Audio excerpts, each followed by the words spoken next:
جی جناب، آپ سوچ رہے ہوں گے یہ کسی یورپی ملک کا منظر ہے، شاید اٹلی یا یونان، مگر نہیں، اور یہ ہے گوادر۔ میں اس وقت مکران ساحل پہ کھڑا ہوں، سامنے نیلا پانی، پیچھے سنہری پہاڑ اور درمیان میں خاموشی، ایسی خاموشی جو صرف سمندر کے پاس ہوتی ہے۔ لیکن میں یہاں صرف خوبصورتی دکھانے نہیں آیا، میں اس کہانی کو تلاش کرنے آیا ہوں جو ان لمحوں کے پیچھے چھپی ہے۔ یہاں صبح کا آغاز سورج سے نہیں ہوتا۔ میں ایک کشتی کے ڈھانچے کے سامنے کھڑا ہوں، یہاں پہلی نظر میں یہ ادھورا ڈھانچہ لگ رہا ہے، مگر میرے لیے یہ ایک مکمل خواب ہے۔ گوادر میں ہزاروں خاندانوں کی زندگی سمندر سے جڑی ہے۔ یہاں زیادہ تر لوگ یا تو ماہی گیر ہیں یا ان کی زندگی کسی نہ کسی طرح مچھلی کے کاروبار سے وابستہ ہے، اور ہر ماہی گیر کی کہانی ایک کشتی سے شروع ہوتی ہے۔ یہ کشتی 3 سے 4 مہینے میں بنتی ہے، اس کی قیمت 30 سے 50 لاکھ روپے تک ہوتی ہے۔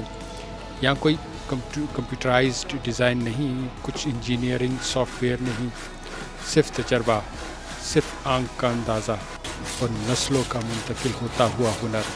ایک کاریگر سے بات کرتا ہوں، وہ کہتا ہے، ہم نقشہ نہیں بناتے، کشتی ہمارے ذہن میں بنتی ہے۔ میں اس لکڑی کو چھوتا ہوں، یہ مضبوط ہے مگر لچکدار۔ اسے اس لیے چنا گیا ہے کہ یہ نمکین پانی اور طوفانوں کو برداشت کر سکے، مگر آج سمندر پہلے جیسا نہیں رہا۔ ماہی گیر بتاتے ہیں کہ مچھلیاں پہلے سے بہت کم ہو گئی ہیں، اور بڑے بڑے ایلیگل ٹرالر آ کر ان مچھلیوں کو ایک دم ختم کر دیتے ہیں، اور غیر قانونی طور پر ساحل کے بہت قریب آ کر مچھلیوں کو خاتمہ کر دیتے ہیں۔ اس لیے ماہی گیر بتاتے ہیں کہ مچھلیاں پہلے سے بہت کم ہو گئی ہیں، ایندھن کی قیمتیں بڑھ رہی ہیں، موسمی تبدیلیاں اثر انداز ہو رہی ہیں۔